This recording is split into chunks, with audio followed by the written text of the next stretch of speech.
You are looking at the single most expensive parking garage in human history. No, this wasn't a tech startup, and it wasn't Wall Street. This was the camel market. In the summer of 1982, this humid, smoke-filled concrete box in Kuwait became the third largest stock exchange on planet Earth. We are talking about $94 billion in trading volume, managed by people who didn't even own a computer. You think the crypto crash was bad?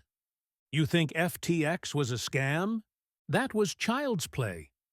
These guys invented the ultimate rug pull, 40 years before Bitcoin existed. They built a bubble so toxic, it technically exceeded the cash reserves of the Bank of England.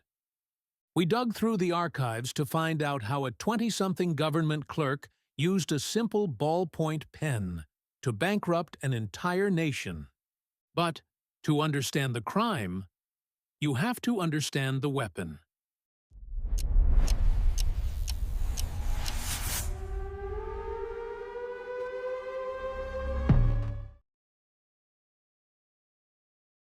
This is the post-dated check. To understand why a dirty parking garage became the center of the financial universe, we have to rewind. The year is 1979. This is Kuwait, and it is absolutely drowning in cash. The price of oil has just quadrupled thanks to the energy crisis. Every single day, supertankers leave the port filled with black gold and return filled with billions of US dollars. The country is awash in liquidity. The average citizen has gone from a modest traditional life to having the highest per capita income on planet Earth overnight. But there is a massive structural problem. Where do you actually put all this money? You can't buy land. The government and the ruling family own 90% of the real estate. You can't build factories. There's no local labor force. You can't even put it in the bank. Interest rates are lower than inflation. The money is trapped. It is hydraulic pressure building in a sealed pipe. It needs a release valve. Enter the loophole. Clever investors realized they could register shell companies in neighboring states like Bahrain or the UAE, but trade the shares back home in Kuwait. These were the Gulf companies. And let's be honest, most of them were total fiction. A poultry company with no chickens, a hospital group with no doctors, a real estate firm that owned nothing but sand in the middle of nowhere. It didn't matter. Why? Because the Kuwaiti government made a fatal mistake. For years, every time a businessman failed or a stock dipped, the state stepped in and bailed them out. They effectively told the population, "We will never let the market crash." It was a state-sponsored casino where the house guaranteed the player would win. Risk was legally dead. And when risk dies, greed becomes the law of the land. The market didn't just grow, it exploded. So, you have a garage full of people who are desperate to gamble. But the banks have stopped giving out loans. The game should be over, right? The party should be dead. Wrong. In the Souk Al-Manakh, they didn't need banks. They didn't need approval. They invented their own currency. It was a piece of paper called the post-dated check. Now, pay attention, because this is the magic trick that destroyed the country. Here is how it worked. Let's say I want to buy your stock. The market price is $10, but I don't have $10. I'm broke. So I make you an insane offer. I tell you, I will give you a check for $30, but you cannot cash it for exactly 1 year. You take the deal. Why? Because you just made a guaranteed 200% profit on paper. It beats any bank interest rate in history. And I take the deal, because I am betting that in 1 year, that stock will be worth $50. I am buying time. I am buying leverage. And as long as the market goes up, we both get rich. This little trick split reality in two. There was the cash price, which was boring and logical. And then there was the forward price, the price you paid with a check. The premiums skyrocketed. Stocks began trading at 400% of their actual value, purely because people were paying with money from the future. But wait, it gets dumber. These checks became money. People started trading the checks themselves. It was a derivative of a derivative. Our friend Jassim saw this. He realized that you didn't need wealth to enter this casino. You just needed a pen. He realized that as long as he kept writing checks, he could buy assets, wait for them to double, sell them, cover the old check, and pocket the difference. It was a perpetual motion machine of money. Or it was a Ponzi scheme with extra steps. Meet the masters of the universe. In New York, the masters of the universe wear Armani suits and work in glass towers on Wall Street. In Kuwait, in 1982, they wore white dish dashas and worked here, in a converted parking lot next to a falafel stand. They called themselves the Knights of the Souk. There were only about 8 of them who really mattered. These weren't seasoned economists with PhDs from Harvard. They were kids. Most of them were under 30. Some were government clerks like Jassim. Others were high school dropouts.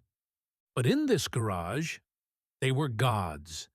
They sat on cheap plastic lawn chairs, shouting orders over the noise of the exhaust fans, trading more money in a single afternoon than General Motors made in a year. And because the Knights were making billions, everybody else wanted a seat at the table, and I mean everybody. It became the national sport. Teachers stopped teaching to trade stocks between classes. Soldiers left their posts to run checks to the souk. Grandmothers were mortgaging their family homes to buy shares in companies that didn't exist. It was mass hysteria, a collective hallucination. You have to understand the psychology here. When your neighbor, who is an idiot, buys a Mercedes cash because he bought a piece of paper yesterday and sold it today, you don't feel cautious. You feel like a loser. You feel FOMO. So the money poured in. The garage got so crowded they had to trade in the hallways, in the elevators, in the bathrooms. The air was so thick with cigarette smoke you couldn't see the ceiling. It was a pressure cooker of testosterone, greed, and blind faith. They were playing a game of musical chairs where the music never stopped. The prices went up, not because the companies were making profits, but because there was always a greater fool willing to pay more tomorrow. They thought they had cracked the code of capitalism. They thought the party would last forever. But in a room full of gasoline, all it takes is one match. It is August, 1982. The heat in Kuwait is unbearable. 50 degrees Celsius in the shade. But inside the garage, the temperature is boiling over. The total face value of the post-dated checks circulating in this room has just hit $94 billion. That is not a typo. That is the GDP of a medium-sized European country, being traded in a parking lot by guys drinking Pepsi. The entire system relied on one thing: faith. Faith that the music would never stop. Faith that the government would always bail out the losers. But faith is fragile. It doesn't take an army to destroy it. It just takes one person who stops believing. Enter the anomaly. In a sea of white dish dashas, she was a ghost. We will call her the Queen of Spades. She was one of the few female speculators in the market. And unlike the boys, she wasn't interested in becoming a billionaire on paper. She had done the math. She knew the math didn't work. She wanted out. She did the unthinkable. She took a check from one of the knights, a man who supposedly owned half of Kuwait, and she walked into a bank. She didn't ask to roll it over. She didn't ask for a new deal. She asked for the cash. The teller typed in the numbers. The computer whirred. And for the first time in 3 years, the screen flashed a word that nobody in the souk had ever seen before. Insufficient funds. That single bounced check was the butterfly that caused the hurricane. The queen went back to the souk and demanded her money. The knight couldn't pay. He was illiquid. He had billions in assets, but zero cash. Word spread faster than fire in an oil field. The knight is broke. And if he is broke, then the check he gave me is worthless. And the check I gave you is worthless. Panic is a funny thing. It doesn't happen all at once. It happens in silence. And then it happens screaming. Within 48 hours, the $94 billion mountain of paper turned into ash. The Ministry of Finance realized the catastrophe and did the only thing they could do. They cut the power. They literally shut down the stock market. The party was officially over. When the lights came back on, the party wasn't just over. The house had burned down. The government auditors walked into the garage and started counting the damage. The final tally? $94 billion in worthless post-dated checks. To put that in perspective, that was 4 times the size of the entire Kuwaiti national debt. It was roughly equal to the combined reserves of the central bank and the overseas oil fund. Technically, every single person in that garage was bankrupt. The knights, the teachers, the soldiers, they were all insolvent. By the strict laws of capitalism, the country should have collapsed. But this is where the story gets really interesting, because in a rentier state, capitalism is just a suggestion.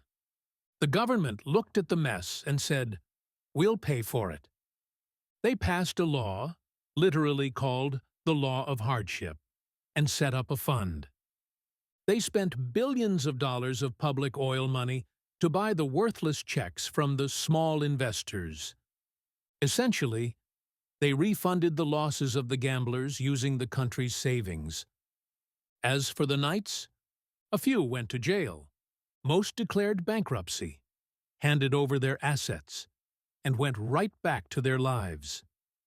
The checks themselves, millions of them, were gathered up and stored in a massive, secret warehouse in the desert. They are still there today, a graveyard of greed, gathering dust in the dark. Jassim. He went back to his desk at the passport office. He put down the checkbook and picked up his stamp. The bubble was gone. But the lesson? That's the scary part. We didn't learn a damn thing. Because 30 years later, we did the exact same thing with subprime mortgages. And 10 years after that, we did it with crypto. The garage is gone. But the casino? The casino never closes. It just changes its address. Look at the knight, sitting on the plastic chairs. Traded the camels for the corporate shares. My pen is a wand, I'm a wizard, I'm a boss. Profit on the left, never worry about the loss. She walks in the room, asking where's my cut. I tell her where the year, but she keeps her mouth shut. She doesn't wanna wait, she wants right now. Panic in the eyes, sweat on her brow. Sage,